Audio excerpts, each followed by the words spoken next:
back, everybody, to another exciting week of football. I'm your host, Tommy Tyler, alongside Tyler Tommy. And we've got lots to cover right here on the Bread Channel UK. Now, Tyler, football continues to be played with success as the Premier League is well underway. That's right, Tommy. Everton leads the way with 12 points, although we're only 4 weeks in. They look to be the team to beat as the striker Dominic Calvert-Lewin leads the league with 6 goals. Let's go to our on-field aficionado, Martin Miggins, with a closer look at what the league has to offer. Thanks, Tyler. First place Everton locked out against Liverpool today in the Merseyside derby, with a late game-winning Liverpool goal disallowed by VAR. Calvert-Lewin shined again with a wonderful header, but it was Mohamed Salah's one-touch wonder goal that really turned heads today. Salah has played absolutely smashing this season. He's always one to watch in Liverpool's dynamic front three, and with the talent behind him, I'd say he's aiming to win another golden boot. Back to you, Tommy. Whenever I watch him play, to me, Salah looks like he's being controlled by an 8-year-old playing PlayStation. He's just a fantabulous ball of energy. I love watching him play. I'm sorry to cut you off, Tommy. However, we are getting word that over in America, the NFL is continuing to play, although the players continue to test positive for COVID. It seems as if they just don't care. Let's check back in with TBC US. Guys? We're playing this week? Didn't the Falcons and the Patriots just have a few positive tests? Yeah, but you know what they say in the NFL biz? The money has to get made. Well, speaking of money, our hearts go out to Prescott for going down on a franchise tag contract. That injury was gruesome, and I'm glad the NFL only showed the replay once. Yeah, nobody really wants to see unsolicited Dak pics. Too soon, my man. What do the Falcons and Santi have in common? They both keep on losing.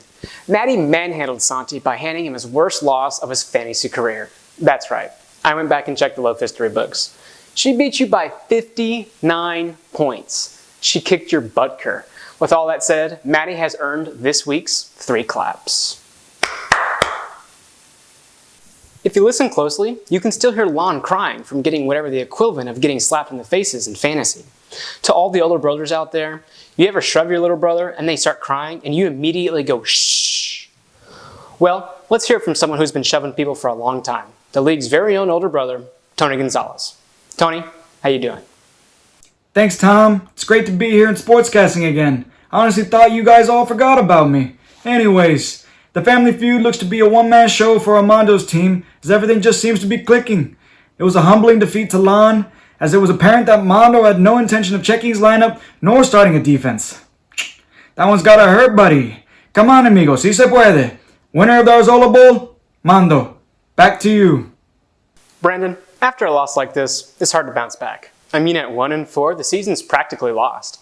However, it was the Bass not 1 year ago that at 1-4 went on a Cinderella run like the Loaf had never seen. Defying all logic, Landon finished at 6-5 and went on to win the championship. But you know, don't get your hopes up. It's the hope that kills you. JT, I'm going to let you in on some keys to success. Number 1, it's don't play yourself, not play with yourself. Fantasizing about Justin Jefferson getting you more than 5 points is playing with yourself. Number 2, Boston Scott should not be rostered for any reason. Having Boston Scott on your team is playing with yourself.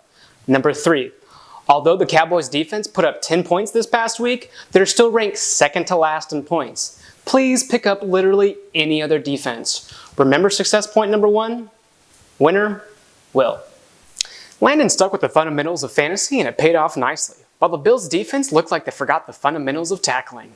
Michael Thomas also seemed to have forgotten the fundamentals of sportsmanship by allegedly fighting with a teammate. Damn, Caleb's team looks fundamentally flawed. I hope y'all like last week's bit enough to jiggy, because Miguel's team looked like a guy dancing with no right feet, while my team put up the second most points this past week. I think my team earned a perfect score, while your team walks out the exit door. How do you feel, Miguel? Fucking hate that guy. Mondo v Santi has been a matchup since we were kids, whether it be Madden, FIFA, or Street 2. Hashtag throwback. Men at Work's Down Under is also a throwback song. They come from a land down under, where rivers flow with a sense of wonder. A show of strength he'll surely display. I think Mondo's gonna win this Sunday. If you look closely, you can see Raul got blood on his sneakers from running the game too long. And going into a matchup against JT looks pretty promising.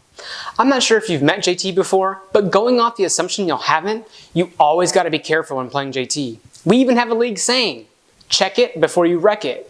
You know, check your lineup before you wreck JT this week. Prediction, Raul. Maddie, do you smell it? That smell. That kind of smelly smell. A smelly smell that smells like a trap. I know what you're thinking, that playing Brandon is an easy win. And you know what? You're probably right. But it's 2020, and stranger things have happened. Just be sure you wrap it before you tap it. You know, wrap your fingers like this before you tap on your phone to finalize your lineup. I think you know what I'm talking about. Prediction, Maddie. Just when Miguel thought his season was going to take a turn in the right direction, his season decided to pivot, and much like an ankle, it's now going the wrong direction. Caleb, with all your recent struggles, you might want to consider performance-enhancing collusion strategies, but at the same time, we both know that's illegal and it's round. Hey, but for real, I know the commish. Prediction, Caleb. With Will sitting at 4-1 and Landon at 3-2, this matchup is the only one containing 2 above 500 teams. Will is looking to create some separation while Landon is looking for the equalizer. For a more in-depth look, let's welcome back Tex-Mex Rivers.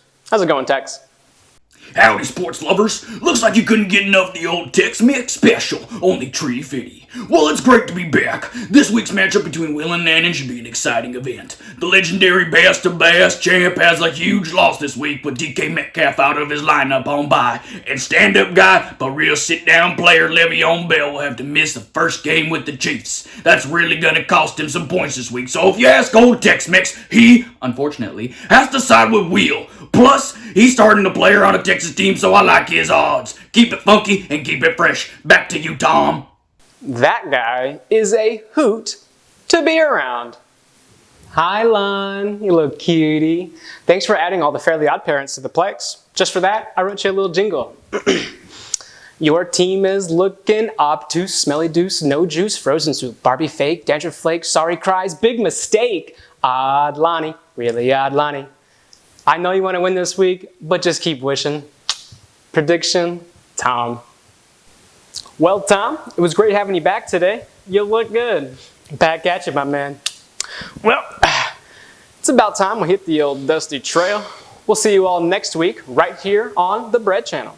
Sticks and stones may break your bones, but words leave psychological wounds that almost never heal. Catchphrase sign off.